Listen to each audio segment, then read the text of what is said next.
Sua Excelência, o Subprocurador-Geral da República, doutor Humberto Jacques, senhores advogados presentes, doutor Jean Kleber.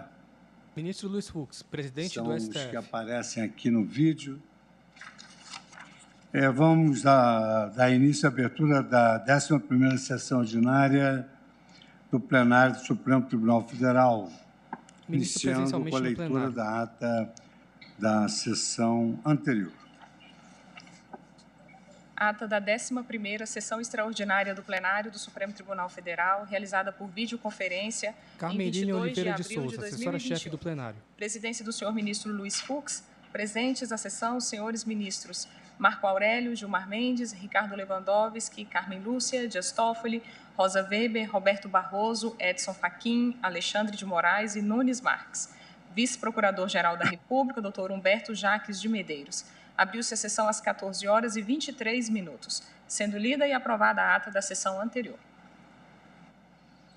Não havendo nenhuma observação, eu considero aprovada a ata e chamo para julgamento o primeiro item da pauta, que é a PET 9456, da relatoria do ministro Alexandre de Moraes e de procedência do Distrito Federal. O requerente é Ministério Público Federal e o requerido é Daniel Lúcio da Silveira. Falará pelo requerente, depois do relatório do ministro Alexandre de Moraes, o doutor Humberto Jacques Medeiros, pela Procuradoria-Geral da República. Ato contínuo falará pelo requerido, pelo também tempo regimental, o doutor Jean Kleber Garcia Farias. Então, Sua Excelência, o ministro Alexandre de Moraes, tem a palavra para o relatório. Senhor presidente, eu gostaria de levantar uma questão de fato, se o senhor me permite, eu levantei a mão. Presidente. Sim. Ministro Alexandre de Moraes, o advogado quer esclarecer uma questão de fato antecedente ao julgamento, né, doutor? Perfeitamente, Excelência. Pois não, presidente. Pois não. Doutor Jean, então você pode esclarecer. Inicialmente, gostaria de cumprimentar todos presentes ao plenário virtual, o representante aí da Procuradoria. Eu vou ser muito breve nessa explanação. Senhor presidente, eu gostaria de salientar, antes da questão da abertura dos trabalhos, que este advogado tem tentado incessantemente ter acesso à integralidade dos autos. Já peticionou ao ministro relator, ministro Alexandre de Moraes, já entrou incessantemente em contato com o gabinete e também junto à TI do STF. Até hoje não foram sanados os problemas de acesso, em particular da PET 9456. Então, o que acontece? Essa defesa vem hoje no escuro, a despeito de já ter sido acostada aos autos a peça acusatória, né, da lavra do procurador Humberto, só que ocorreram fatos novos e que vão ser pautados e vão ser discutidos nessa sessão por Vossas Excelências, referentes à manutenção ou não da prisão do deputado. E aconteceram fatos novos, foram juntados documentos novos, que até agora a defesa não teve acesso. E isso, Excelência, mitiga e maniata a defesa por não ter acesso à amplitude efetiva do que consta no acervo até agora carreado aos autos. Tá bem. Gostaria de salientar e pedir a intervenção de Vossa Excelência para que seja efetivamente envidados esforços para que seja garantido a ampla defesa e o acesso amplo ao acervo probatório, sem o qual essa defesa não tem condições de exercer o seu mistério, de ser essencial à justiça, nos termos do artigo 133 da Constituição, e também fazer prestar um bom serviço ao judiciário com a amplitude da defesa. Pois não, doutor Jean, vou verificar o processo eletrônico, por que houve que Vossa Excelência não teve essa oportunidade. Eu concedo a palavra agora ao ministro Alexandre de Moraes para o relatório, sendo certo que, pelo que consta sempre da atuação do ministro Alexandre de Moraes, ele vai responder pontualmente a tudo quanto o senhor acaba de mencionar. Com a palavra, ministro Alexandre de Moraes, para o relatório. Boa tarde, presidente. Cumprimento Vossa Excelência, ministro Luiz Fux, cumprimento a nossa vice-presidente, ministra Rosa Weber, ministra Carmen Lúcia, ministros. Também cumprimento o doutor Humberto Jacques, vice-procurador-geral da República, e o doutor Jim Kleber, advogado do denunciado. Presidente, inicio, já que foi levantada essa questão, dizendo que ampla defesa não se confunde com atitudes procrastinatórias, não se confunde, com todo o respeito que tenho, até porque exerci a advocacia com má fé, não se confunde com tentativa espúria de tentar ganhar tempo. Nós já tivemos um problema inicial, porque a defesa simplesmente perdeu o prazo para apresentação da defesa preliminar. Eu aqui, Vossas Excelências se recordam, eu aqui entendi por bem renovar o prazo sem nenhum problema, exatamente já percebendo a linha que seria colocada de lá por diante. No dia 12 de março, foi certificado e assinado pelo advogado, foi certificado, e leio a certidão, certifico que nessa data compareceu nesse gabinete o doutor Jim Kleber Garcia Farias, exatamente o advogado presente, OAB 31570, e recebeu cópia impressa dos autos principais do inquérito 4828, inquérito dos atos antidemocráticos, e do apenso 70 do inquérito 4781, inquérito das fake news, e da PET 9005, em cumprimento ao despacho proferido em 10/3/21, nos autos da PET 9456. O advogado foi cientificado do caráter sigiloso dos autos. O que o advogado coloca aqui, e foi explicado, eu diria, umas 100 vezes pelo gabinete, o denunciado vem reiteradamente, isso não vai ser discutido hoje, mas vem reiteradamente descumprindo a questão do cerceamento eletrônico, não recarregando as baterias da tornozeleira, ficando várias horas no limbo do monitoramento eletrônico, e solicitei pelo gabinete à Secretaria de Assuntos Penitenciários exatamente que isso fosse verificado. É isso que foi determinado, é isso que não só o advogado teve acesso, como em entrevista para a Folha de São Paulo se manifestou, ou seja, não há nada, absolutamente nada, que será tratado hoje que a defesa não tenha cópia integral de todas as imputações da PET, que é exatamente a PET 9456, e de ambos os inquéritos fake news, o denominado inquérito da fake news, o 4781, e o denominado inquérito dos atos antidemocráticos, uma vez que a Procuradoria, na denúncia, cita ambos os inquéritos. Então, para que não houvesse nenhum cerceamento à defesa, amplamente foram fornecidos. Então, presidente, afasto frontalmente essa questão e repito, já havia sido explicado ao advogado pelo gabinete. Em relação ao relatório, aqui, presidente, trata-se de denúncia oferecida pela Procuradoria-Geral da República, imputando ao investigado Daniel Lúcio da Silveira, deputado federal pelo Estado do Rio de Janeiro, a prática das condutas escritas no artigo 344 do Código Penal, por 3 vezes, e no artigo 23, 2 e 4, por 2 vezes. No caso do artigo 23, 4, foi utilizado como uma norma de extensão, combinado com o artigo 18, ambos da Lei 7.170 de 1983. Os eventos, conforme narrados pela Procuradoria-Geral da República, ocorreram entre novembro de 2020 e fevereiro de 2021. Como já dispensei a todos o relatório, um longo relatório, e haverá sustentação oral de ambas as partes, vou ser sucinto no relatório, para depois, no voto, detalhar mais as questões. Mas, de forma bem sucinta, de acordo com a peça acusatória, os fatos criminosos imputados aos investigados se iniciaram quando, na denúncia, a Procuradoria-Geral da República cita manifestações do acusado nas redes sociais, entre elas uma declaração em live realizada no dia 19 de abril de 2020, no qual incita a população a fazer um cerco e uma invasão aos edifícios sedes do Supremo Tribunal Federal e do Congresso Nacional, a fim de retirar os respectivos ocupantes, entre aspas, na base da porrada. Sem meias palavras, diz a Procuradoria-Geral da República, ele diz que seu trabalho como deputado federal consiste em retirar esses ministros e os parlamentares do poder.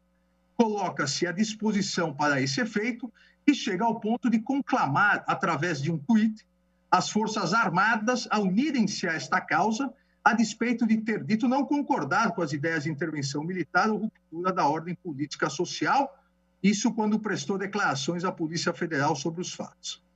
A Procuradoria continua narrando, dizendo que ocorre que, desde que passou a ser alvo da apuração, o denunciado adotou como estratégia deliberada desferir agressões verbais e graves ameaças aos ministros que irão apreciar o inquérito 4828, o denominado inquérito dos atos antidemocráticos, no Supremo, em uma série de mídias inseridas nos canais que mantém nas redes sociais, visando coagi-los pela intimidação e, com isso, desestimular em seu favor a aplicação da lei penal, já que, segundo o artigo 256 do Código de Processo Penal, a suspeição não pode ser declarada nem reconhecida, diz a Procuradoria, quando a parte injuriar o juiz ou de propósito der motivo para criá-la, como vem ocorrendo.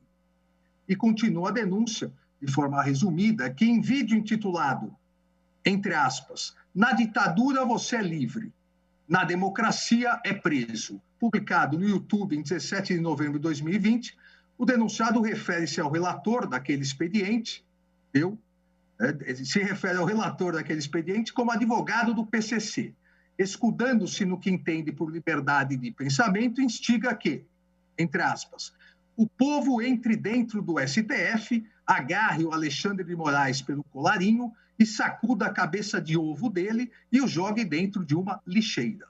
Fecha aspas.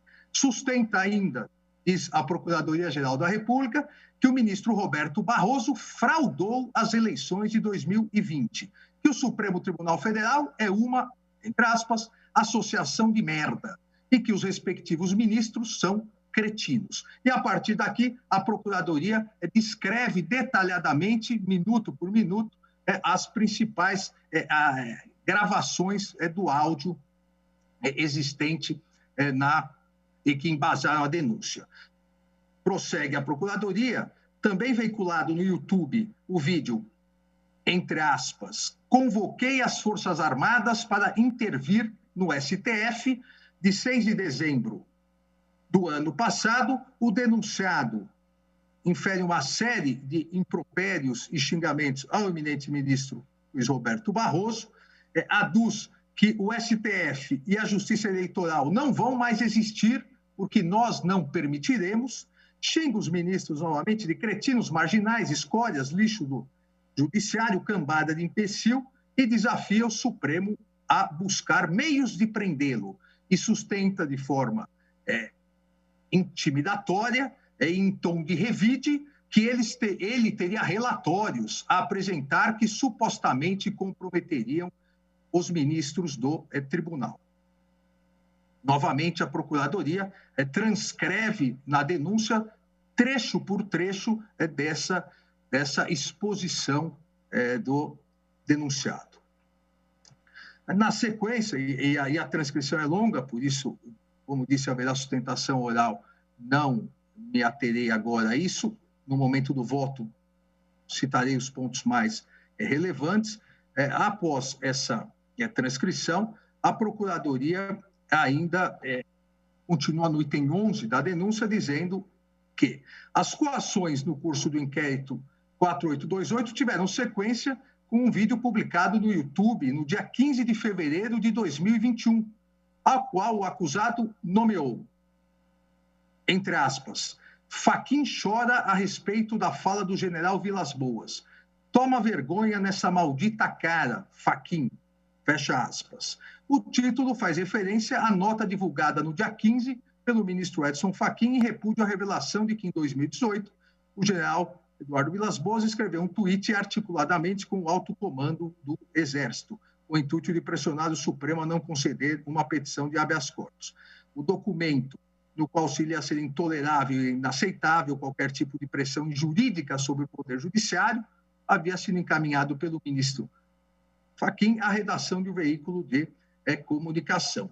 Nesse último vídeo, diz a Procuradoria, não só há uma escalada em relação ao número de insultos, ameaças e impropérios dirigidos aos ministros do Supremo, mas também uma incitação à animosidade entre as Forças Armadas e o Tribunal, quando o denunciado, fazendo alusão às nefastas consequências que advieram do ato institucional número 5, de 13 de dezembro de 1968, entre as quais cita expressamente a cassação de ministros do Supremo, instiga os membros da Corte a prenderem o general Eduardo Vilas Boas, de modo a provocar uma ruptura institucional pelos homenzinhos de botão dourado, expressão que utiliza para aludir aos comandantes militares. E, novamente, a Procuradoria narra trecho por trecho todo aquele vídeo que foi amplamente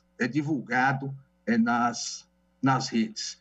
O procurador conclui, oferecendo a denúncia. O Procurador-Geral da República fundamentou o não oferecimento de proposta de acordo de não persecução penal, previsto no artigo 28A do Código de Processo Penal, por entender se tratar de medida insuficiente para a reprovação e a prevenção das várias infrações penais imputadas ao acusado, especialmente em razão do propósito de inviabilizar, através da intimidação, o exercício da jurisdição penal.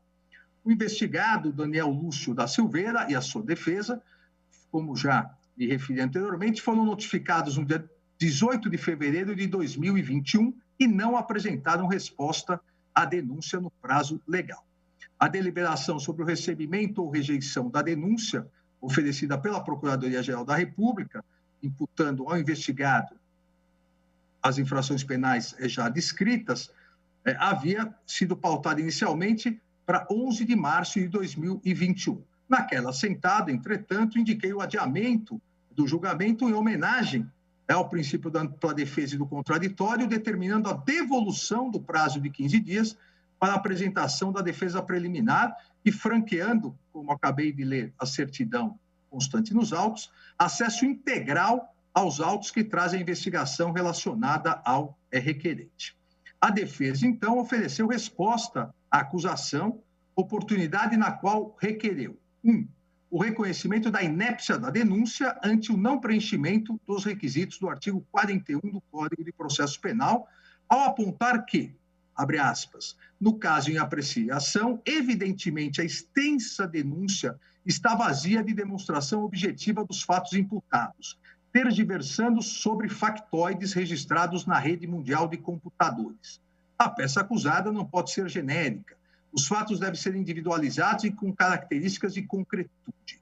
É de fácil percepção, continua a defesa, que a denúncia não descreve de forma inteligível quais comandos, hipoteticamente, poderiam ter sido violados. Para que seja aceita a peça inaugural, não basta a mera citação do dispositivo supostamente violado, como também de todos os acontecimentos que o cercam. E B, a não incidência, a não incidência dos crimes descritos na denúncia para absolver sumariamente Daniel Lúcio da Silveira, com base nos precisos termos do artigo 397, inciso 3º do Código de Processo Penal, uma vez que, diz a defesa, abre aspas, após detida a leitura da peça acusatória, restam ausentes, no caso, os requisitos, por não haver efetiva demonstração de lesão real ou potencial aos bens jurídicos tutelados pela lei, o que afasta a possibilidade de recebimento da denúncia, fecha aspas. É o relatório, senhor presidente. Muito obrigado, ministro Alexandre Moraes, pelo sucinto relatório e enfrentamento das preliminares antecedentes. Passa agora a palavra a sua excelência, o doutor Humberto Jacques Medeiros, vice-procurador-geral da República. Muito boa tarde, senhor presidente, senhoras ministras, senhores ministros, senhor advogado de defesa. Não é simples, mas é necessário deduzir em juízo na Suprema Corte, vice-procurador-geral da República, em videoconferência, uma ação penal contra um deputado federal que desafia os limites da lei penal. Isso é ordinário para o Ministério Público no seu afazer, ainda que não seja louvável para o alto nível da República e da Corte Constitucional, nós repetirmos ou veicularmos a extensão e a exatidão daquilo que já proferido pelo réu investigado. Poderíamos poupar a Corte desse dissabor, mas como a própria defesa diz e alega não compreender onde se encontram as ilicitudes cometidas, eu não invoco nem a minha imunidade de tribuna, mas o direito de defesa. Será em respeito ao direito de defesa que eu repetirei neste plenário parte das afirmações cometidas pelo denunciado que caracterizam os tipos penais aqui postos na petição inicial penal do Ministério Público. É verdade que a Corte Constitucional e a Constituição foram feitas para estadistas, não para atores que desafiam o Código Penal.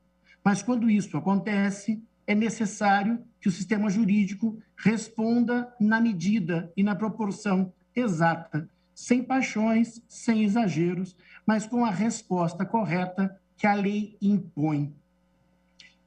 O que, de largada, o Ministério Público gostaria de esclarecer e lembrar para aqueles que não conhecem, é que nós não estamos aqui, e é importante lembrar que, além da TV Justiça, do ministro Marco Aurélio, deu ao Judiciário, nós temos agora, além disso, temos os tribunais de internet, temos o mito da caverna de Platão se realiza em cavernas de internet, chamadas de bolhas. E nessas cavernas, muito se diz, muito se age e muito se pensa numa pretensa projeção daquilo que, de fato, acontece no mundo da realidade. Este julgamento se passa na ágora da institucionalidade. Mas o que nós trazemos na ágora da institucionalidade repercute nessas cavernas da internet, que chamam de bolha, quando parece ser transparente, mas que de bolha tem menos e mais de caverna platônica. De início gostaria de lembrar Shakespeare em Henrique V. Falo do Chief Justice da Inglaterra, Gascoigne, que, quando Henrique IV dirigia a Inglaterra, prende o príncipe herdeiro, que depois será Henrique V, e o prende porque perante a corte desacata o juiz. O Chief Justice, desafiado pelo príncipe, desacatado, ofendido, ameaçado pelo príncipe em corte, é preso. E estamos falando de 1400. E desde 1400, o direito não compreende que as autoridades judiciárias sejam afrontadas, porque se trata exatamente do reconhecimento de que, após o judiciário, não há solução possível para os conflitos e as lides. Não se trata de respeito à pessoa do juiz, mas à institucionalidade da solução pacífica dos conflitos. E a história shakespeariana narra que não só o príncipe foi preso, como o rei adequadamente aprovou a prisão, como o dia que o príncipe torna-se rei, chama o Chief Justice para ser o seu conselheiro real. É uma demonstração na literatura, no teatro, de como se dá a submissão dos poderes, das autoridades, à lei e ao direito.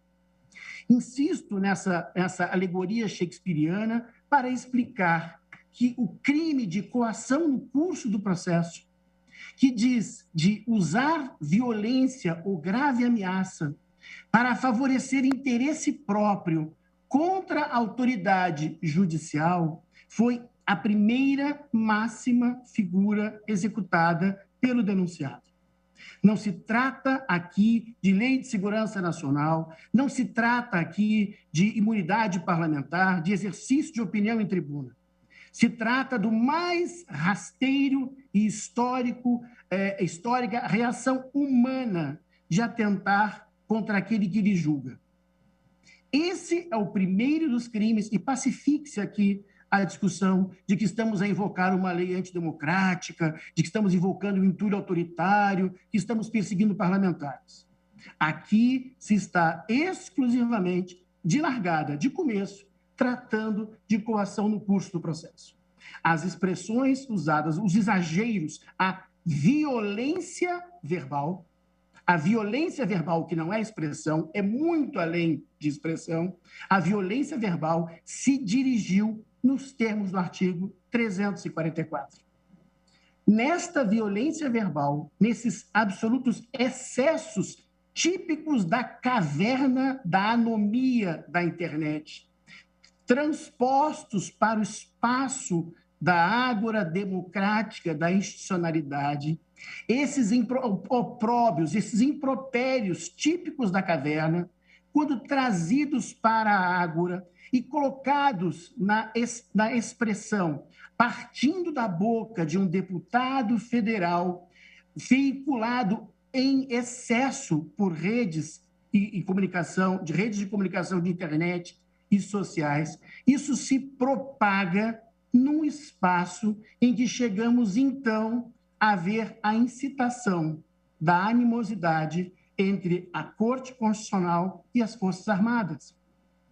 A provocação, posso ler os trechos aqui, a provocação vá à Corte Constitucional, Vice-Procurador-Geral da República, execute uma ordem de prisão sobre as Forças Armadas, isso é típico exemplo de incitação de animosidade, algo que uma lei mais gravosa, a Lei de Segurança Nacional, reprime, considera isso inaceitável. Do PSL do Rio, igualmente, as sucessivas ameaças na dicção do denunciado, ameaças, impropérios, violência, agressividade na sua fala, demonstra a tentativa de intimidar o Poder Judiciário, corte essa que é a competente para o julgamento de um processo, de um inquérito no qual ele é um dos investigados.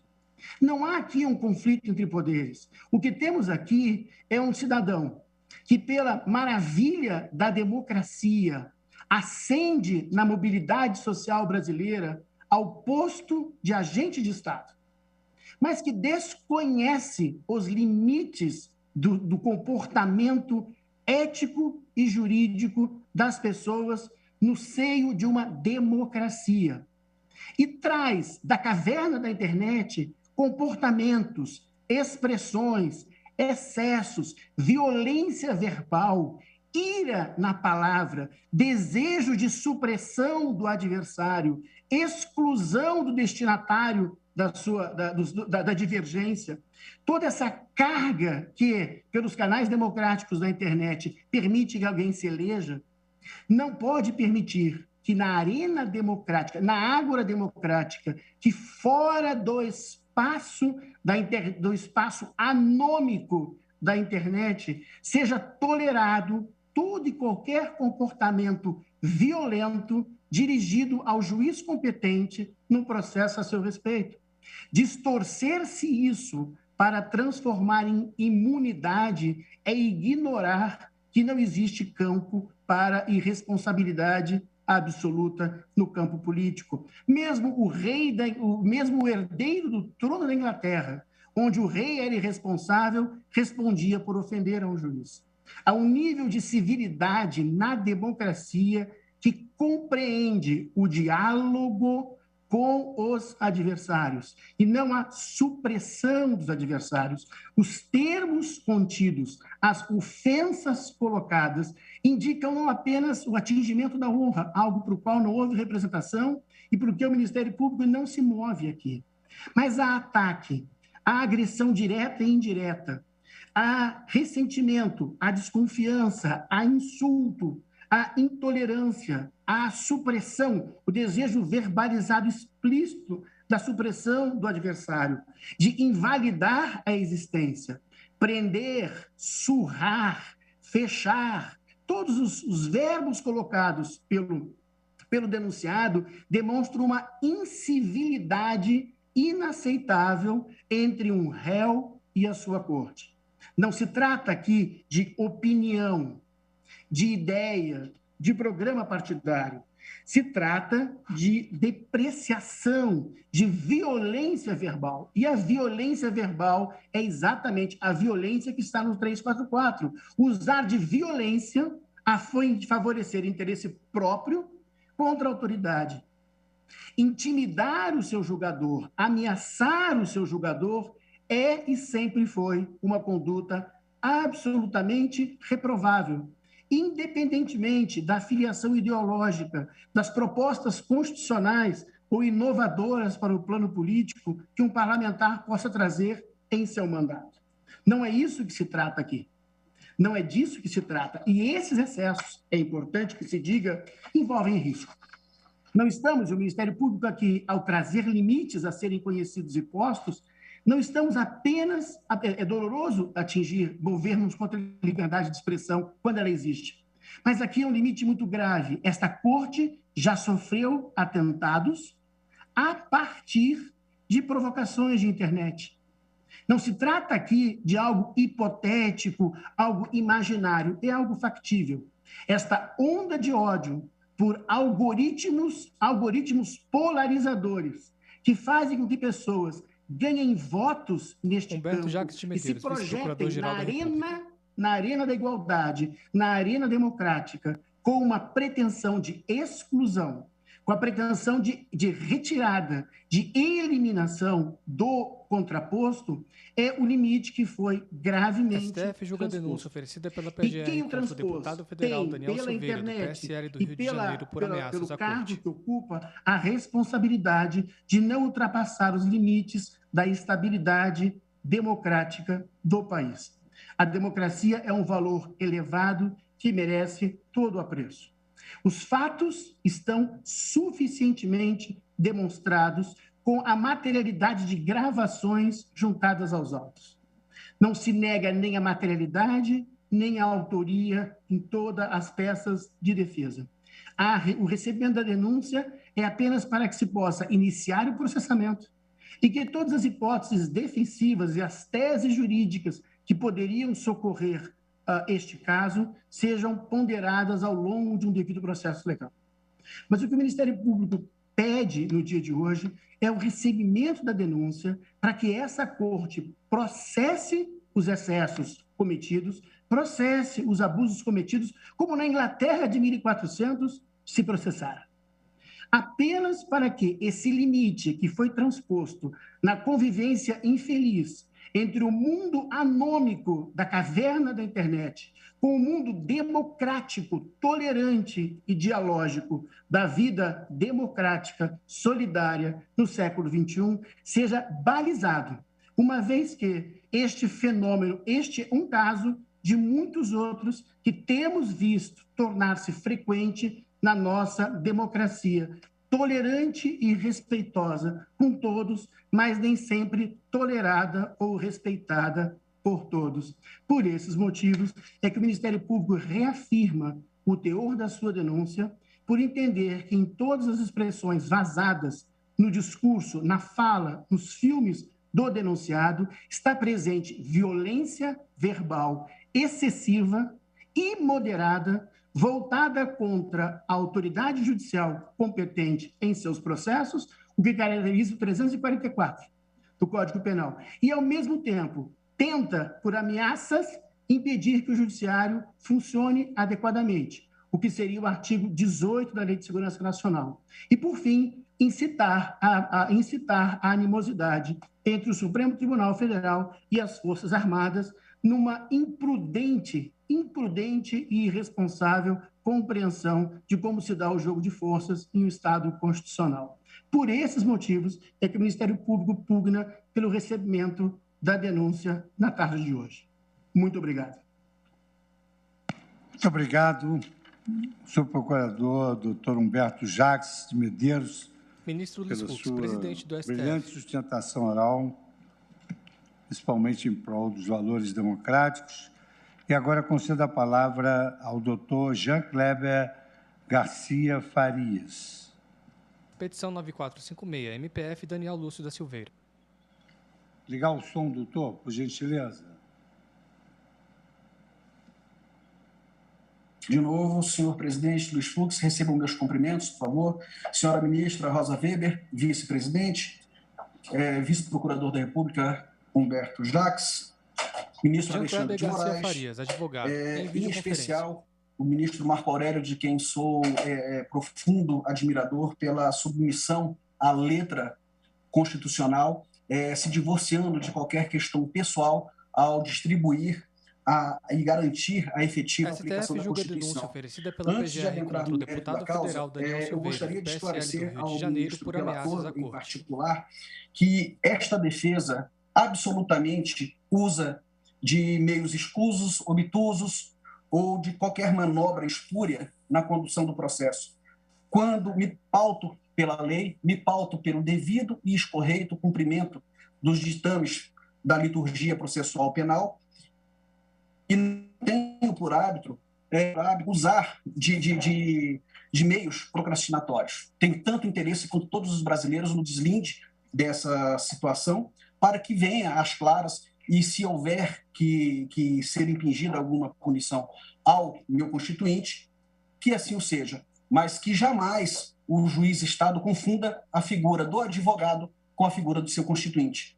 O respeito às instituições, o respeito aos membros dessa corte é o norte do meu trabalho. E tenho, por índole, ser muito respeitoso e jamais fazer ilações. E, por falar no mundo das ilações, cumpre esclarecer aos demais membros dessa colenda corte que existem discrepâncias nos relatórios que foram apresentados pela Central de Monitoramento.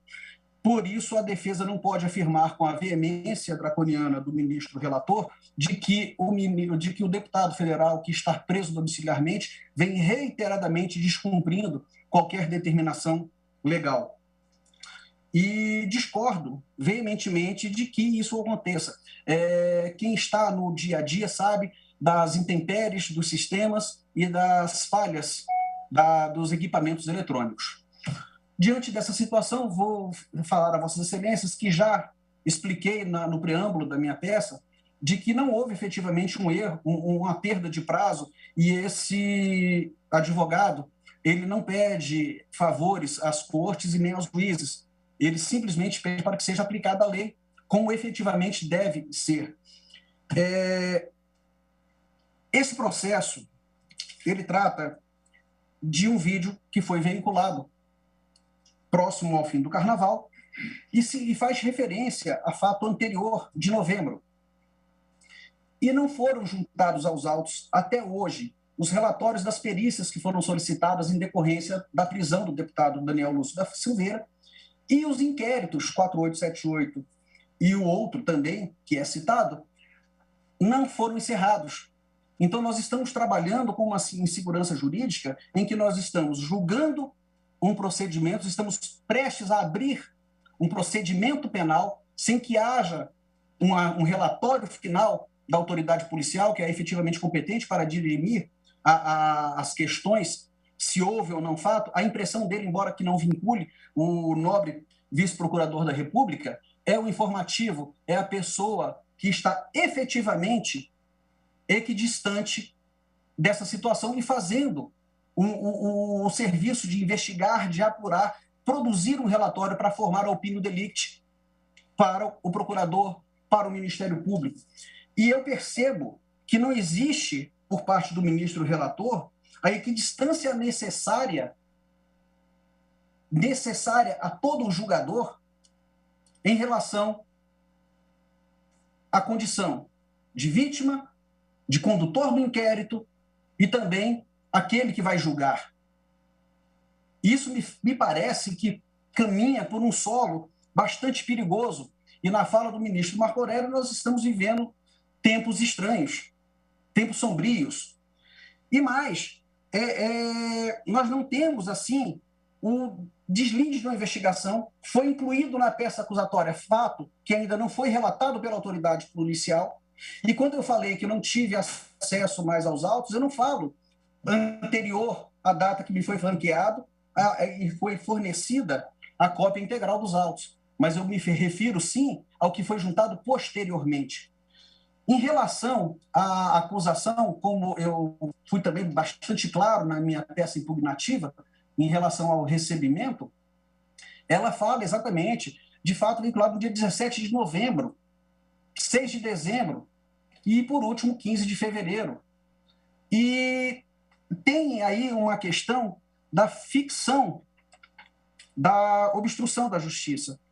E nós não podemos criar aqui um exercício de elasticidade para uma interpretação, porque a letra da lei é clara, é usar de violência, e essa violência é real. Essa violência é efetiva, é aquela capaz de deixar rastro a ser aferido por um laudo pericial, laudo de exame de corpo de delito. O que não é violência real não passa de ameaça. E tem tipificação no Código Penal. Eis a discordância da defesa. Eis o ponto em que não ficou claro, efetivamente, em que consistiu essa grave ameaça ou essa violência real. E aí, o excelentíssimo senhor vice-procurador-geral vem falar em grave violência verbal. Isso é um exercício de elasticidade para dar uma interpretação que não cabe a algo que está positivado de forma clara e objetiva no ordenamento jurídico. Eu acredito que também, embora esteja vigente, a Lei de Segurança Nacional, que é odiada, inclusive pelo ministro relator, e defende que ela manieta as pessoas, que ela funciona como censura prévia, lance mão hoje justamente de um instrumento odiado por ter sido concebida na época da chamada ditadura militar, mas hoje, convenientemente, ela serve para punir, para atacar aquele que, de alguma forma, não tira os excessos da palavra do meu constituinte, de quem me contratou, do deputado Daniel Lúcio da Silveira.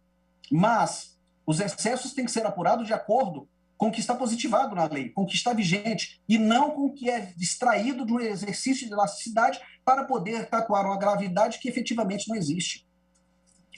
Nós temos hoje o dever cívico, o dever moral e o dever constitucional de pedir para que seja efetivamente delimitadas as condutas à luz do que está vigente, do que é coeso e do que é correto. Não a partir de inferências, de ilações e de desagrados pessoais. Nós não podemos transformar a Corte Maior desse país num gabinete particular para que se use da Constituição para punir seus desafetos. Se houveram excessos, e eu acredito que sim, por parte do deputado, que ele seja punido, mas dentro do que efetivamente ocorreu.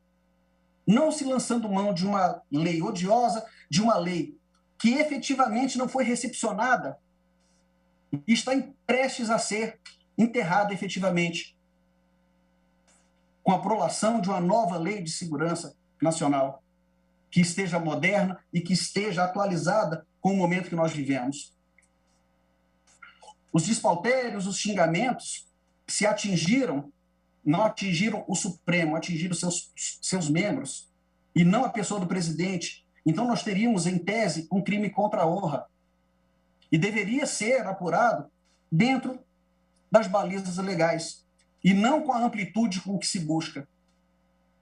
Nós temos um inquérito que ainda não foi encerrado, do qual já está sendo oferecendo denúncia.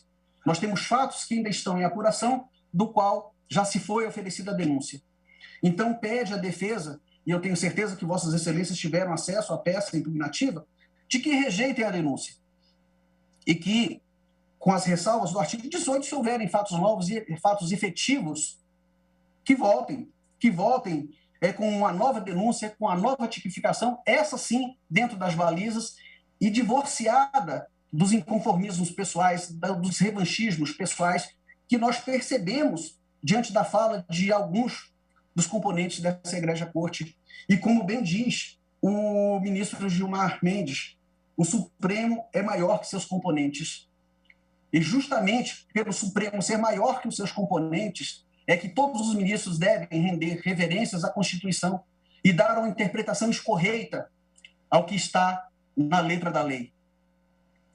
Dessa forma, e como está constado na pauta também, existe a discussão pendente sobre a prisão domiciliar que foi decretada pelo ministro Alexandre de Moraes. Na realidade, não foi uma imposição de medidas cautelares diversas da prisão, embora ele fundamente, efetivamente, a sua decisão nos precisos termos do artigo 282 e 319, o que ele aplica em regra é o artigo 317, que é uma consequência da possibilidade do que está previsto no artigo 18. Então, na realidade, nós temos aí uma perpetuação de uma prisão preventiva e sequer nenhuma elastização ou imposição de medidas cautelares. Não se pode confundir prisão domiciliar com recolhimento domiciliar. A prisão domiciliar, pela letra da lei, ela se destina única e exclusivamente às situações descritas no artigo 318. Não há notícias de que haja uma efetiva ameaça à ordem pública, à ordem econômica. Não existe notícias de que o deputado tente se esquivar da aplicação da lei penal ou que venha, de alguma forma, a atrapalhar o curso da ação penal. O que, na verdade, o ministro relator fez foi desonerar o Estado com a imposição da prisão domiciliar para que ele se alimente, para que ele pague os custos dele. Então, ele continua efetivamente preso. E eu entendo que cabe a essa colenda, esse colendo tribunal, a esse excelso tribunal, reavaliar as medidas, não, reavaliar a prisão que foi decretada, que foi expedido um novo mandado de prisão. E que efetivamente sejam aplicadas medidas cautelares diversas da prisão. Veja bem, medidas cautelares diversas da prisão, não uma nova modalidade de prisão. O crime pelo qual o deputado está prestes a ser denunciado, e foi anunciado pela grande mídia que seria uma votação de 11-0, não são daqueles tidos como os hediondos. Não foi exercido, ao contrário do que diz o subprocurador da República, com violência real contra a pessoa humana. Não foi. E ele não está equiparado a estes. Então, existe uma desproporcionalidade na manutenção da prisão com o que efetivamente está sendo apurado. Inclusive, com vênia máxima ao ministro relator, ele foi contra a própria sugestão do dono da ação penal, que é o procurador. Ele sugeriu a imposição de medidas cautelares, mas não impingiu, não solicitou uma nova modalidade de prisão. Seria suficiente o monitoramento eletrônico para que ele não se aproximasse das dependências do STF, para que ele não se aproximasse da residência dos ministros, que ele sequer sabe onde é. Foi garantido o exercício do mandato, mas ele não pode se comunicar com outros deputados que são objetos de investigação, ele não pode sair da sua residência, ele não pode praticar os atos da vida civil, porque não foi imposto a ele uma medida cautelar, mas sim uma nova modalidade de prisão. E é essa arbitrariedade, essa decisão déspota e draconiana pode sim e deve ser reparada por essa colenda, por esse colendo tribunal, por esse excelso tribunal. Entendendo pela necessidade da manutenção efetiva de medidas cautelares, que elas sejam medidas cautelares e não uma prisão nos moldes em que se encontra. É totalmente desproporcional, Garcia Faria, desumano advogado, e desrespeitoso o decreto que mantém em prisão alguém que não preenche os requisitos para essa modalidade. Agradeço a atenção de vossas excelências e espero efetivamente que seja revista a condição da prisão do deputado e que não seja recebida a denúncia pelos motivos, principalmente porque ela versa sobre fatos que ainda estão sendo apurados no 4781 e no 4828. Agradeço a atenção de vossas excelências. Muito obrigado. Muito obrigado, doutor Jean Kleber Garcia, pela defesa que ora acaba de Ministro Luiz Fux, presidente sustentar. Do STF. E passo, então, a palavra à sua excelência, o ministro Alexandre Moraes, para o voto. Obrigado, presidente. Cumprimento Vossa Excelência novamente. Parabenizo o vice-procurador-geral, doutor Humberto Jacques, e o doutor Jean Kleber pelas de Moraes, ministro do STF. Presidente, importante esclarecer que o que foi apregoado está em julgamento é tão somente o recebimento ou não da denúncia. A questão da prisão, da conversão da prisão em prisão domiciliar, uma série de cautelares, houve agravo por parte da defesa, o agravo está sendo instruído e tão logo esse agravo seja instruído, será trazido para que a defesa possa novamente arguir as suas considerações e que o plenário possa julgar. Inclusive, em relação, no momento do agravo, será trazido tanto a resposta quanto o eventual descumprimento da monitoração eletrônica, quanto, e essa outra questão importantíssima, todo o material que foi apreendido e a Polícia Federal, num brilhantíssimo trabalho, conseguiu captar nas nuvens todas as ligações, mensagens que o deputado, enquanto preso, se utilizou de 2 celulares que foram contrabandeados para dentro da cela. A Polícia Federal, depois do exaustivo trabalho, também conseguiu capturar essas mensagens e tudo isso será reanalisado no momento que chegar e levado ao plenário para verificar a questão da prisão. Hoje, o que apregoado está é o recebimento ou não da denúncia oferecida, como disse, em face de Daniel Lúcio da Silveira, pela prática, já dito pelo eminente vice-procurador-geral, do artigo 344 do Código Penal, por 3 vezes, do artigo 23, inciso 2º, por uma vez, e do artigo 23, inciso 4º, este é combinado como norma de extensão ao artigo 18, por 2 vezes. A denúncia, aqui nos 3 pontos específicos, a denúncia, de forma clara e expressa, narra 3 eventos criminosos detalhados já no relatório, e que poderão, presidente, ser resumidos da seguinte maneira. Primeiro evento, nos dias 17 de novembro de 2020, 6 de dezembro de 2020 e 15 de fevereiro de 2021, o denunciado, com o fim de favorecer interesse próprio, por ser um dos investigados em outro inquérito, usou de graves ameaças e agressões verbais contra ministros que irão examinar seu inquérito instaurado perante o Supremo Tribunal Federal. Inquérito esse instaurado a pedido da Procuradoria-Geral da República, pela prática de diversos atos contra as instituições democráticas. Por esses fatos, esse primeiro núcleo constante na denúncia, houve a imputação de coação no curso do processo, artigo 344 do Código Penal. O segundo núcleo da denúncia é imputado ao denunciado a incitação que fez, no dia 15 de fevereiro de 2021, a animosidade entre Forças Armadas e o Supremo Tribunal Federal. E o terceiro, artigo 23, inciso 2º da Lei 7.170.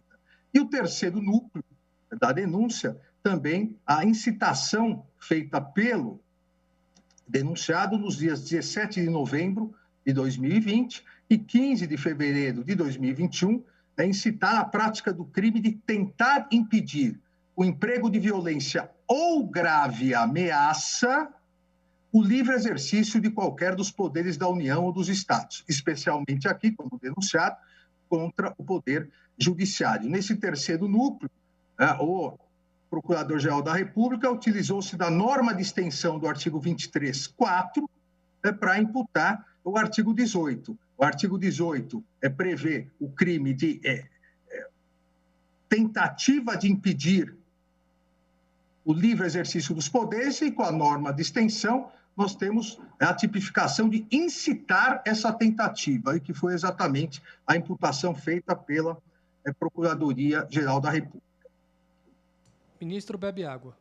Sabemos todos que nesse momento processual, como sempre relembra o eminente ministro Marco Aurélio, a acusação penal realizada pelo titular da ação penal, o Ministério Público, deverá ser consubstanciada em denúncia que obrigatoriamente, e aqui me utilizo da histórica lição do mestre João Mendes de Almeida Júnior, apresente uma exposição narrativa e demonstrativa.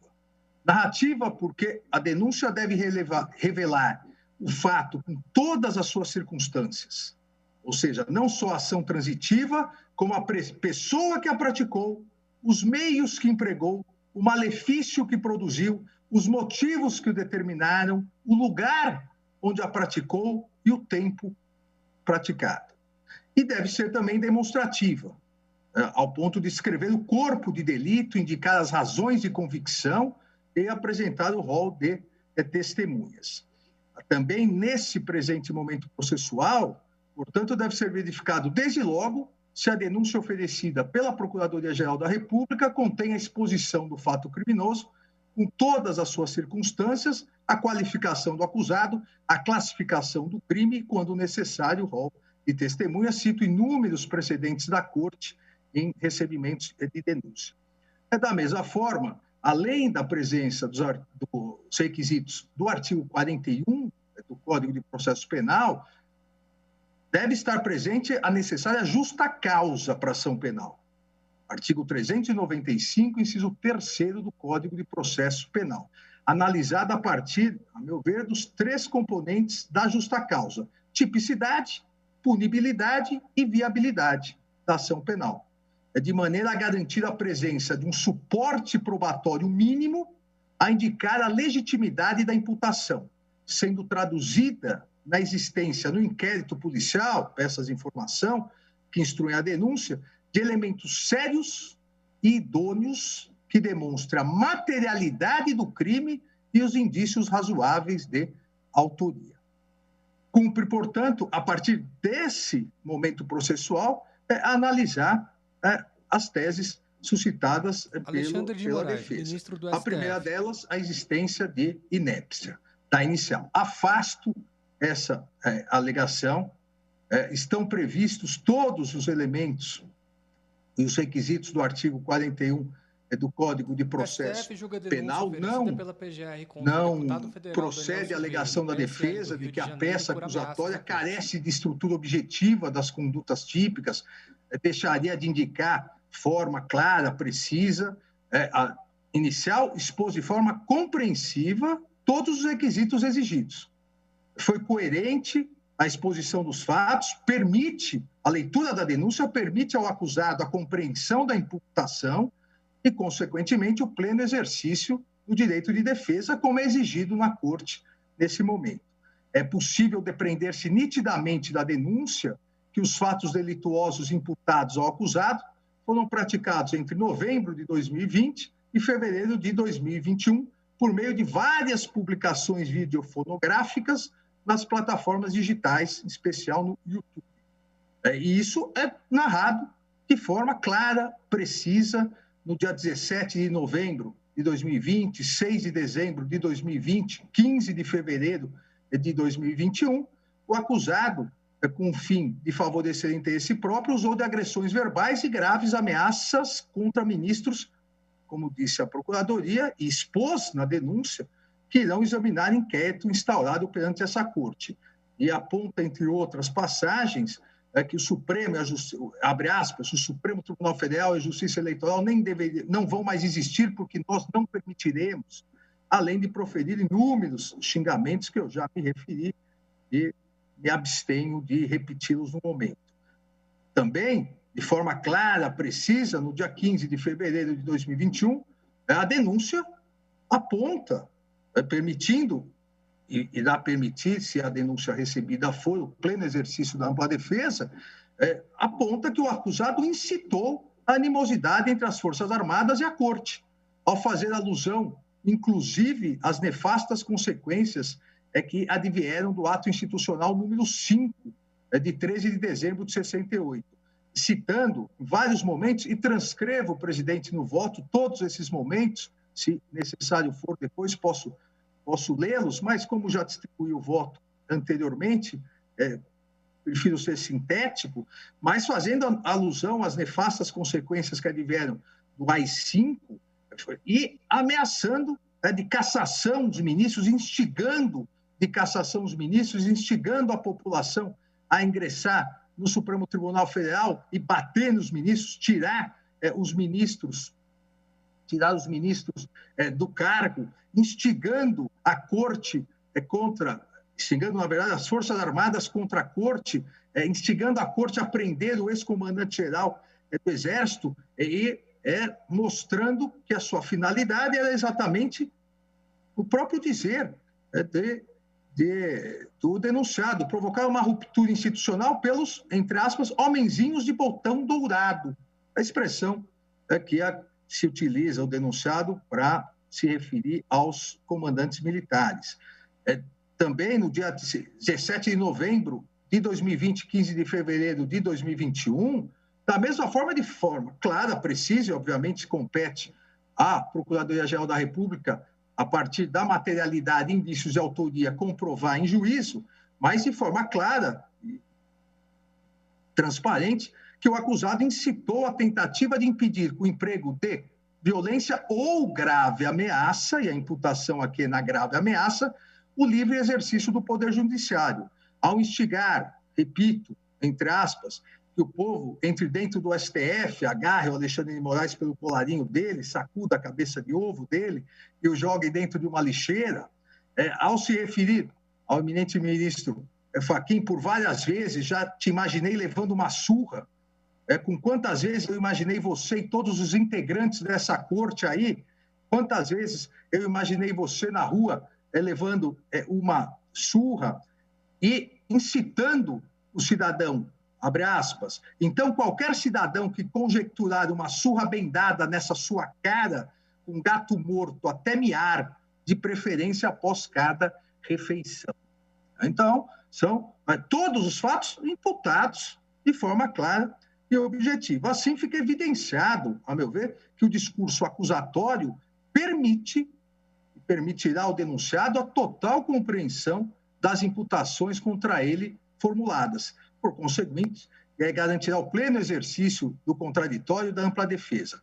Prova disso é que a defesa, conforme transcrevi no voto, chamou a atenção para inúmeros pontos da denúncia oferecida, ou seja, é facilmente entendível a denúncia presente, então, os requisitos do artigo 41, afasto a inépcia.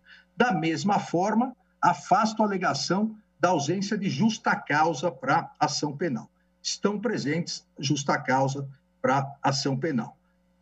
Quanto à questão de fundo, exatamente a questão da justa causa, rememoro o que já disse anteriormente, no sentido de que não é essa fase processual com juízo definitivo, com base numa cognição exauriente sobre a caracterização do injusto penal, da culpabilidade do denunciado, mas sim um juízo de delibação acerca da existência de um suporte probatório mínimo que evidencia a materialidade do crime e a presença de indícios razoáveis de autoria. Nessa linha, de forma rápida, em relação às 3 imputações, entendo presentes para as 3 imputações esses requisitos e pressupostos necessários a caracterizar a justa causa.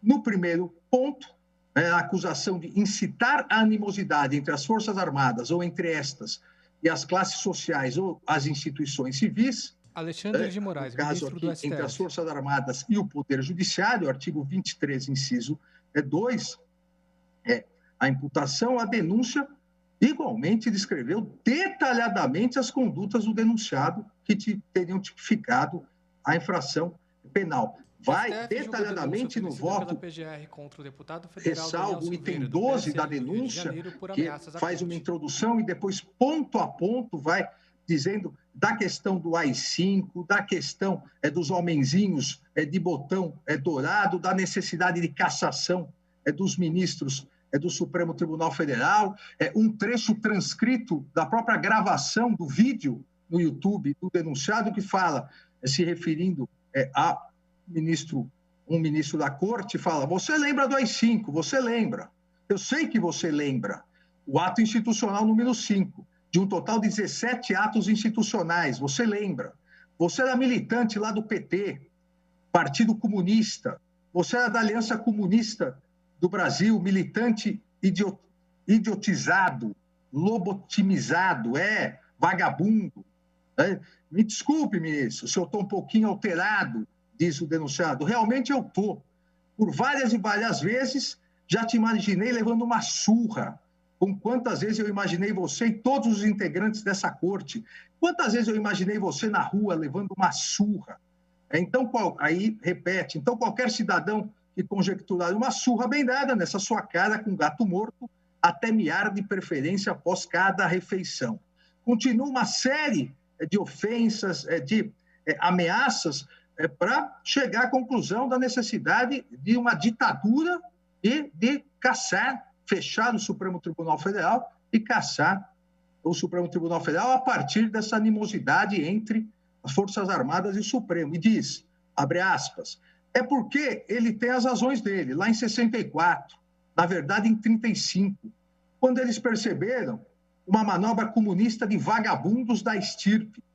64 foi dado, então, um contragolpe militar. É que teve lá até que os 17 atos institucionais, o AI-5, que é o mais duro de todos, como vocês insistem em dizer, aquele que caçou 3 ministros do Supremo, você lembra?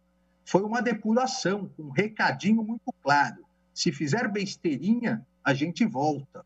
Fecha aspas. Continua uma série de palavrões, ameaças, xingamentos, e aí passa a ofender a Justiça Eleitoral e imputar à Justiça Eleitoral fraude nas eleições, dizendo, inclusive, que está transcrito no que ele próprio disse, que a Constituição democrática estabeleceu exatamente isso, uma fraude para que o Supremo fizesse um revezamento de cargos no TSE. Então, uma série de ofensas, uma série de agressões e graves ameaças, de incitamento à violência contra ministros, incitamento de animosidade para que as Forças Armadas repetissem 64, com cassação dos ministros do Supremo Tribunal Federal. Ora, a previsão constitucional, principalmente vindo de um parlamentar que jurou a Constituição, a previsão constitucional do Estado Democrático de Direito consagra a obrigatoriedade do país ser regido por normas democráticas, observância da separação de poderes e vincula a todos, inclusive ao denunciado, ao absoluto respeito aos direitos e garantias fundamentais, com a finalidade de afastamento de qualquer tendência ao autoritarismo e concentração de poder. O denunciado, conforme narrado na denúncia, é reiterante na prática dessas atitudes criminosas. E já estava sendo investigado inquérito policial nessa corte, a pedido da Procuradoria-Geral da República, por ter se associado, segundo a Procuradoria-Geral da República, com o intuito de modificar o regime vigente e o Estado de Direito, através de estruturas e financiamentos destinados à mobilização e incitação da população à subversão da ordem política e social, bem como criando animosidades entre as Forças Armadas e as instituições, em especial o Poder Judiciário. Ministro bebe água. A Constituição não permite a propagação, principalmente a partir de ofensas e graves ameaças, de ideias contrárias à ordem constitucional, ao Estado democrático, nem tampouco a realização de manifestações nas redes sociais, incitando, por meio de violência, o rompimento do Estado de Direito, a extinção da separação de poderes, o fechamento do Supremo Tribunal Federal.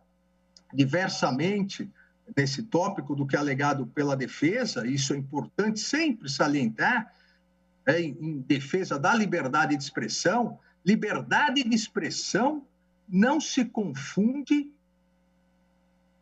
com liberdade de agressão. Liberdade de expressão não se confunde com anarquia, desrespeito ao Estado de Direito e uma total possibilidade da defesa, principalmente por parte de um parlamentar, da defesa da volta da ditadura, do fechamento do Congresso Nacional, do fechamento do Supremo Tribunal Federal. A Constituição consagra a liberdade de expressão dentro do binômio liberdade com responsabilidade. Eu faço questão de salientar isso porque aqueles que confundem atentados contra a Constituição, atentados contra a ordem democrática, atentados contra o Estado de Direito com liberdade de expressão, estão fazendo um malefício à liberdade de expressão. A liberdade de expressão nasceu, assim como as imunidades parlamentares nasceram, cresceram, foram fortalecidas século após século, nasceram e foram estabelecidas em todas as constituições democráticas. Por quê? Como verdadeiros instrumentos de garantia da democracia. É um verdadeiro paradoxo, para não dizer uma esquizofrenia, tentar se utilizar como verdadeiro escudo protetivo da liberdade, uma suposta liberdade de expressão e de uma imunidade parlamentar para atentar contra a democracia e o Estado de Direito, pregando a volta do arbítrio, da ditadura. São instrumentos que existem, liberdade de expressão e imunidades parlamentares, instrumentos que existem para garantir a democracia e o Estado de Direito, não para usurpar as instituições, não para voltar ao arbítrio, não para voltar ao famigerado AI-5. São inconstitucionais, são ilegais, são tipificadas, né, como crimes, essas condutas e manifestações que tenham a nítida finalidade de controlar, ou mesmo aniquilar a democracia, aniquilar o Estado de Direito, aniquilar o Poder Judiciário e o próprio Supremo Tribunal Federal. Não existirá o Estado democrático de direito sem que haja poderes de Estado independentes e harmônicos entre si, bem como a previsão de direitos fundamentais e instrumentos que possibilitem a fiscalização e perpetuação desses requisitos. Todos esses temas são de tal modo interligados que a derrocada de um fatalmente acarretará a supressão dos demais, trazendo como consequência, e é exatamente essa consequência pleiteada nas alegações imputadas ao denunciado pela Procuradoria-Geral da República, trazendo como consequência o nefasto manto do arbítrio e da ditadura, como ocorreu com a edição do AI-5, defendido ardorosa, desrespeitosa e vergonhosamente pelo denunciado, conforme repito, descrito na denúncia. A reiteração dessas condutas do denunciado revela-se, a meu ver, nesse momento de deliberação inicial, gravíssima. E, ao menos nessa análise preliminar de recebimento da denúncia, corresponde ao preceito primário do artigo 23, inciso 2º da Lei 7170, sendo atentatório ao Estado Democrático de Direito brasileiro e suas instituições republicanas. Sendo importante citar que essa previsão do artigo 23, inciso 2 da Lei de Segurança Nacional, diferentemente de outras previsões, e a Lei de Segurança Nacional tem dois tópicos muito distintos, um é que pretendia, à época da ditadura, o controle da ordem social, e outro que pretendia a defesa das instituições, e esse, um dos artigos é o artigo 23, Alexandre que é Moraes, repetido do no STF. Código Penal português, no Código Penal italiano, no Código Penal alemão, em toda a legislação inglesa, norte-americana, de defesa das instituições. Esse artigo da lei de Segurança Nacional, esse específico artigo 23, protege o Estado Democrático de Direito, quer proteger as suas instituições.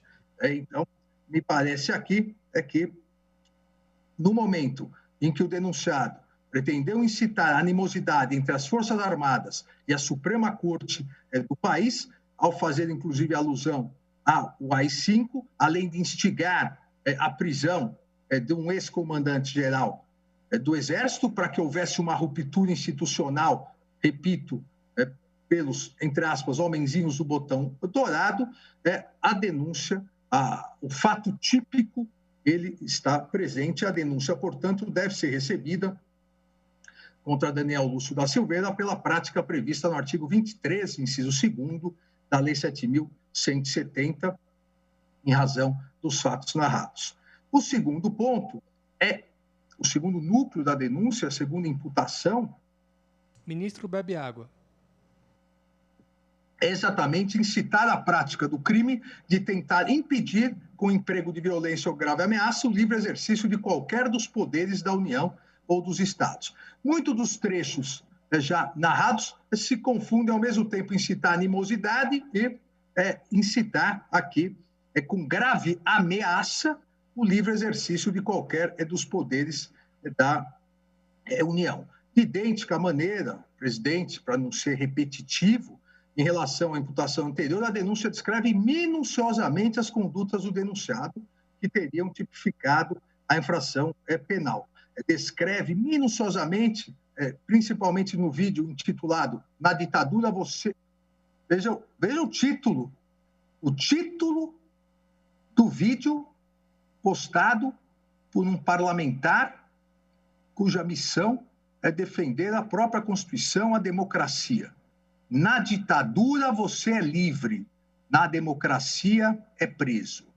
E nesse vídeo há várias ofensas, várias ameaças, graves ameaças, no sentido de incitar a prática do crime, de tentar realmente fazer com que a população impeça o livre exercício do Poder Judiciário, em especial do Supremo Tribunal Federal. Uma série de ofensas, uma série de graves ameaças, não só a um ou outro ministro individualmente, mas a todos os ministros e a toda a corte institucionalmente, como foi muito bem narrado pelo eminente vice-procurador-geral da República. Inclusive, no segundo vídeo, entre aspas, convoquei as Forças Armadas para intervir no STF. Veja, só o título do vídeo já tipifica, nesse momento de deliberação primária, já tipifica o crime de incitação. Convoquei as Forças Armadas para intervir no STF, vídeo de 6 de dezembro. E, a partir disso, reafirma novamente que o Supremo e a Justiça Eleitoral não vão mais existir, porque nós não permitiremos uma série aí de ameaças, de xingamentos, e a percepção, conforme na denúncia narrada, é realmente uma avalanche de ameaças, de graves ameaças, com destaque aqui, a denúncia coloca de forma bem objetiva, a passagem registrada no momento 11 minutos e 23 segundos, que transcrevo o voto, no qual o denunciado instiga mais uma vez a prática do delito capitulado no artigo 18, que diz respeito à tentativa de impedir, com emprego de violência ou grave ameaça, o livre exercício do poder judiciário. Entre outras tentativas de incitação, puxo um trecho aqui do transcrito no voto, exatamente acusando a Justiça Eleitoral, em especial o seu presidente, acusando a Justiça Eleitoral de ser corruptos, fraudadores, e que, inclusive, o presidente do TSE foi até os Estados Unidos observar como seriam as fraudes lá, para que ele pudesse aplicar o protocolo aqui. E, a partir disso, novamente, uma série de impropérios, xingamentos, graves ameaças para incitar o fechamento do Supremo Tribunal Federal e da Justiça Eleitoral. Inclusive incitando a violência contra os próprios familiares dos ministros do Supremo, ao dizer, no minuto 2:46, claro que eles vão ter lá seus familiares, que, na minha opinião, são cúmplices. Ou seja, extrapola, inclusive, a ameaça da Corte institucionalmente, dos ministros individualmente, passando os familiares dos ministros. E outras ameaças, como se tivesse dossiês que poderiam explodir o poder judiciário. Me prendam, que tem os relatórios vindo aí para vocês sobre a fraude nas urnas. Barroso, tu te prepara, Barroso. Existe um tempo para tudo. Existe um tempo para tudo. Te prepara que a tua batata está assando, e assando bem. Só que tem um problema, vocês não contavam com políticos como eu e outros que vocês não contavam. E segue ameaçando outros ministros, ministro Gilmar Mendes, ministro Marco Aurélio, dizendo em outros trechos outras ameaças, até também chegar... ameaça, como eu disse, foi um leque aberto institucional e individual, chegar também a ameaças e ofensas à ministra Rosa Weber na presidência do TSE, tudo para concluir que há a necessidade de extinção da Justiça Eleitoral e do Supremo Tribunal Federal, porque o que querem é a fraude nas urnas, o que querem uma perpetuação de um poder falso. Então, o Poder Judiciário deveria ser, nesse caso, afastado, inclusive, em outros trechos, cita várias vezes, e com a necessidade de que os 11 ministros fossem imediatamente cassados, para que pudesse outra corte ser construída, outra corte ser constituída, porque todos, aí, minuto 11 minutos e 23 desse vídeo, vocês são tão oligofrênicos, na verdade não são canalhas mesmo, que vocês tomam decisões sempre em prol da injustiça, do crime. O STF não precisava existir, ele deve ser extinto. Aqui, novamente, conclui com isso. E, novamente, sempre ofensas pessoais e graves ameaças à instituição vão se misturando nesse discurso. Vocês são doentes, vocês são megalomaníacos, vocês não merecem sentar nessa cadeira da Suprema Corte, vocês precisam passar por um teste de sanidade mental. E aí prega novamente a cassação e fechamento do Supremo e volta, alguns minutos depois, a falar que na eleição de 2020 tivemos centenas de milhares de fraudes por todos os 5.570 municípios e prega fechamento da Justiça Eleitoral. Então, a denúncia narra detalhadamente isso. A denúncia narra as graves ameaças, a incitação, que é o tipo penal, para impedir o livre exercício do Poder Judiciário. Diz, e narra um trecho final, entre aspas aqui, que a Suprema Corte está composta, que vocês 11 sejam retirados daí, aposentados compulsoriamente, julgados e presos, quem tiver cometido um crime, e uma nova composição de 11 ministros decentes, estudiosos, não afilhados de um padrinho vagabundo que nomeou você. A Justiça Eleitoral, também entre aspas aqui, nunca deveria ter existido, ela é desnecessária, é uma máquina de fazer dinheiro, e dinheiro de corrupção. Veja, todo atentatório incitando a população a desacreditar nas suas instituições e acrescentando após isso a ideia de se invadir o Supremo, de se bater no ministro, de bater no outro ministro, sempre, e a estrutura da denúncia sempre descreve muito bem isso, sempre um misto de ofensas pessoais e ameaças e agressões pessoais, somado à incitação, ameaças institucionais, agressões institucionais, a atentado contra a democracia Alexandre de Moraes, ministro do ao STF. Estado de Direito. Então, aqui também, presidente, e um último trecho que citarei aqui, porque é um trecho famoso, que todos se recordam, quando um ex-ministro da Educação também teve o seu momento de atentado contra as instituições. E aqui o denunciado diz, abre aspas, minuto 6.33, eu concordo completamente com Abraham Van Traub, quando ele falou, eu por mim botava esses vagabundos todos na cadeia, aponta para trás, começando pelo Supremo Tribunal Federal. Então, não há dúvida da intenção do denunciado, que, na sequência, ainda diz, na minha opinião, vocês já deveriam ter sido destituídos.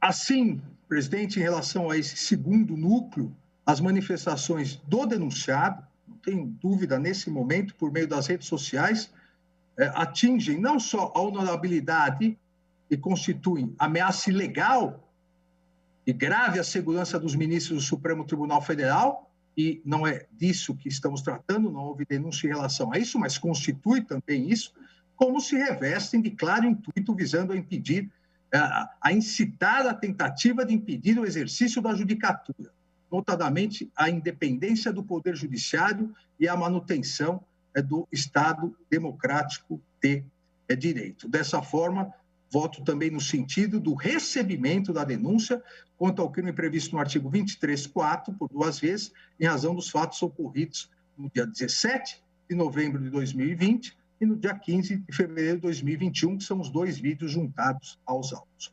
Por fim, presidente... Ministro bebe água. Está em local com parede branca e quadro vermelho.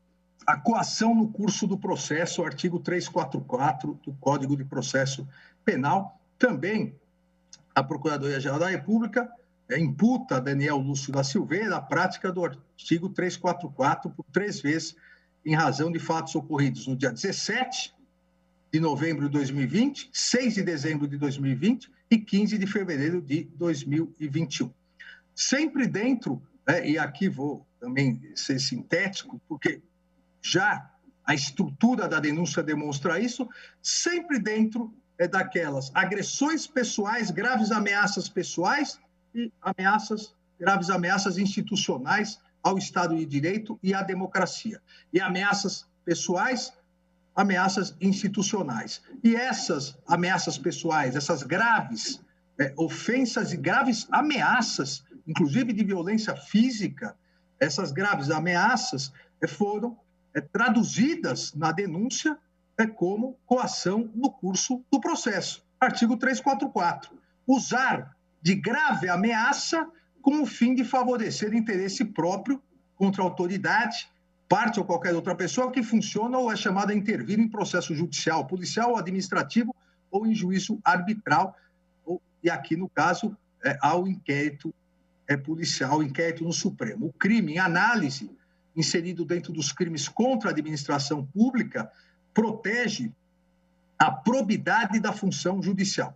A sustentação oral do doutor Humberto trouxe aqui a histórica peça de Shakespeare, colocando a importância, e os ingleses sempre deram muita importância nisso, a proteção da função judicial. A imparcialidade, a liberdade do julgador, a autonomia do Poder Judiciário só existe se houver tranquilidade para poder exercer a função. Desde o juiz de primeiro grau até o Supremo Tribunal Federal, nós não podemos, e nós no Supremo Tribunal Federal temos não só o direito, mas o dever de zelar por isso, nós não podemos permitir que ameaças, agressões ao Poder Judiciário tentem, ou aqui atentem, contra a liberdade e a imparcialidade. É o recado que deve ser dado, claro recado que deve ser dado por essa Suprema Corte e que tranquiliza e tranquilizará todos os juízes de primeiro grau dos tribunais, é que o Poder Judiciário não aceita intimidações. O Poder Judiciário não aceita ameaças. O Poder Judiciário continuará exercendo de forma livre, autônoma, imparcial e neutra a sua função. Então, não é possível aceitar que pessoas que estejam sendo investigadas tentem, por meio de ameaças, gravíssimas ameaças, incitação da população contra o judiciário, pretendam não ser investigados, pretendam simplesmente fugir da aplicação da lei. Então, aqui, esse crime protege exatamente isso. Protege a imparcialidade, protege a segurança, a probidade da função judicial, a sua respeitabilidade, a integridade dos seus magistrados e de todos os funcionários que atuam na justiça. Tutelam principalmente o interesse de que a justiça não seja obstada, desvirtuada, não seja ameaçada por valores e fatores estranhos. A denúncia, novamente, descreve detalhadamente as condutas do denunciado. Já em vários trechos citei isso, em vários trechos, a incitação que pretende contra os ministros, de forma tentativa de amedrontar os ministros do Supremo Tribunal Federal. E, na presente hipótese, a conduta dolosa do denunciado, descrita pelo Ministério Público, consistiu, nessa primeira análise, em sua vontade livre e consciente de exercer violência moral contra os magistrados dessa corte, com a finalidade de favorecer o interesse próprio, uma vez que era e continua sendo investigado em inquérito aqui, presidido pelo Supremo Tribunal Federal, a pedido da Procuradoria-Geral da República, o inquérito dos atos antidemocráticos. Houve, portanto, a realização de condutas que caracterizaram a grave violência moral contra autoridades que funcionam no inquérito em curso, tipificando, conforme apontado pela Procuradoria-Geral da República, o delito previsto no artigo 344 do Código Penal, coação no curso do processo. As condutas, todas elas detalhadas, tanto na denúncia que transcritas no voto, revelam, como disse, ao menos nessa análise preliminar, a vontade livre e consciente de constranger, por meio de grave ameaça, ministros dessa corte a não fazer o que a lei manda, com o fim de favorecer interesse próprio. Tratando-se, como sabemos, de crime formal, se consuma independentemente da produção do resultado naturalístico. O crime encontra-se aperfeiçoado no momento em que é empregada, usada a grave ameaça, não sendo necessário que o resultado finalístico pretendido seja alcançado.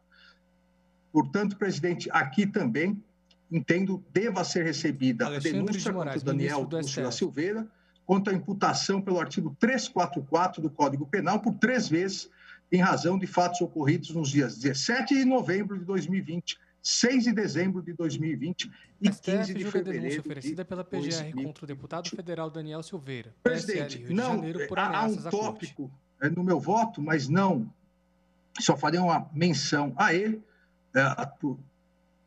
porque nem na defesa preliminar, nem tampouco na sustentação oral, isso não foi levantado pelo eminente advogado, mas no voto já faço a diferenciação, como fiz anteriormente, de crime, ilícito penal e liberdade de expressão. Aqui também faço a diferença de imunidade parlamentar e prática de crime, afastando qualquer incidência da imunidade parlamentar prevista no caput do artigo 53 da Constituição Federal. Para essa hipótese, faço um histórico, não só doutrinário, não só da criação das imunidades, mas também detalhadamente dos precedentes desse tribunal, concluindo que a jurisprudência da Corte é pacífica no sentido de que a garantia constitucional da imunidade parlamentar material somente incide no caso de as manifestações guardarem conexão com o desempenho da função legislativa,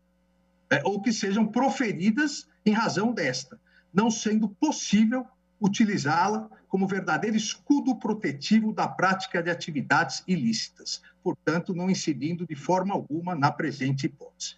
Em conclusão, presidente, diante do exposto, presentes os requisitos exigidos nessa fase de cognição restrita pelos artigos 41 e 395, ambos do Código de Processo Penal, voto no sentido do recebimento da denúncia oferecida contra Daniel Lúcio da Silveira em relação aos crimes previstos no artigo 344 do Código Penal, por 3 vezes, e no artigo 23(2), por 1 vez, e 4, por 2 vezes, esse último combinado com o artigo 18, ambos da Lei 7.170. É o voto, presidente, e agradeço a atenção.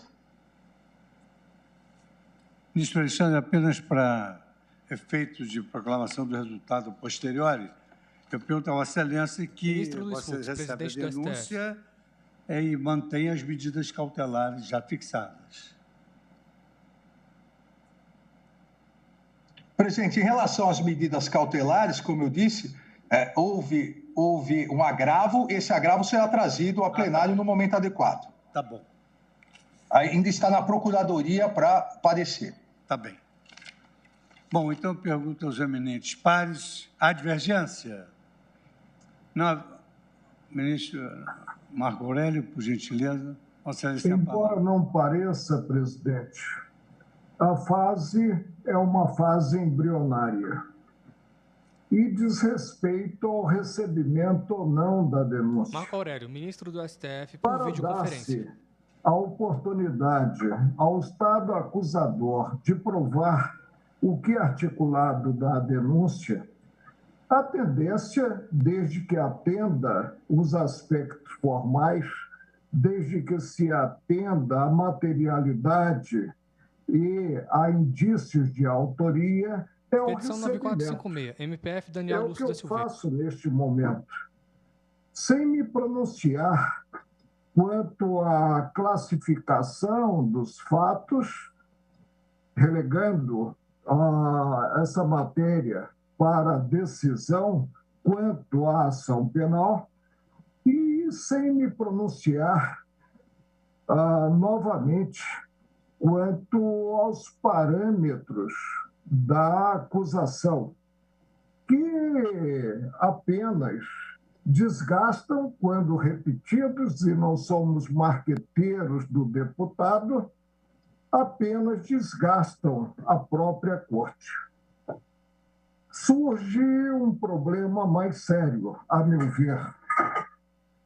O Pleno, com meu voto, inclusive, referendou o ato do relator alusivo à transformação do flagrante em prisão preventiva, ou o ato do relator formalizando de imediato a prisão preventiva.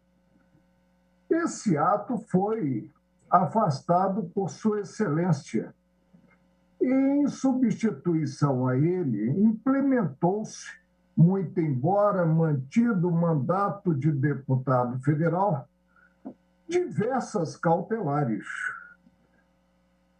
Cautelares, a meu ver, que, de início, contrariam o disposto no artigo 53, parágrafos da Constituição Federal, porque, relativamente ao deputado federal, se tem situação concreta legitimadora do ato de constrição maior, que é a prisão, Marco Aurélio, ministro do STF. Ou não se tem. E o relator já assentou que não se tem mais motivo para a prisão. As cautelares, presidente. STF julga a denúncia oferecida pela PGR contra o deputado federal Daniel Silveira, PSL Rio de Janeiro, por ameaças à corte. Não posso, a um só tempo, manter íntegro o mandato de deputado federal e estabelecer parâmetros para o exercício desse mandato. Inclusive, como foi ressaltado pelo representante processual do acusado, inclusive impedindo o acusado de contactar com os próprios pares. O sistema não fecha, decididamente não fecha. mas assento como básico essa premissa. Ou se tem motivo para implementar-se o que previsto excepcionalmente em relação ao parlamentar, que é a prisão, ou não se tem. E não há por que adotar medidas que acabem, como eu disse, restringindo o próprio mandato. É hora, presidente, de o Supremo enfrentar a matéria, porque essa matéria ela tem um endosso indireto, eu reconheço, imediato do próprio Supremo, porque acabou, em termos de atos de constrição, substituindo o ato que o plenário formalizou. No meu voto, e peço a Vossa Excelência que submeta a ótica aos demais colegas, mas se vencido consigne na ata dos trabalhos, no meu voto, eu recebo a denúncia porque está formalmente adequada, segundo o figurino do artigo 41 do Código de Processo Penal, a considerados os fatos narrados. Não chego à conclusão sobre a procedência ou não, porque não estou julgando a ação penal. Há, segundo os fatos narrados, materialidade e também há indícios de autoria. Então, recebo a denúncia, mas afasto, vou repetir, as cautelares diversas implementadas e que, sob a minha ótica, conflitam com a manutenção do mandato. É como voto, presidente. Pois não. Então, eu questionei o eminente plenário se havia alguma divergência. Não há divergência. Mas o ministro Marco Aurélio traz agora essa questão de que houve uma mutação das medidas cautelares por obra do relator, que efetivamente era competente para fazê-lo.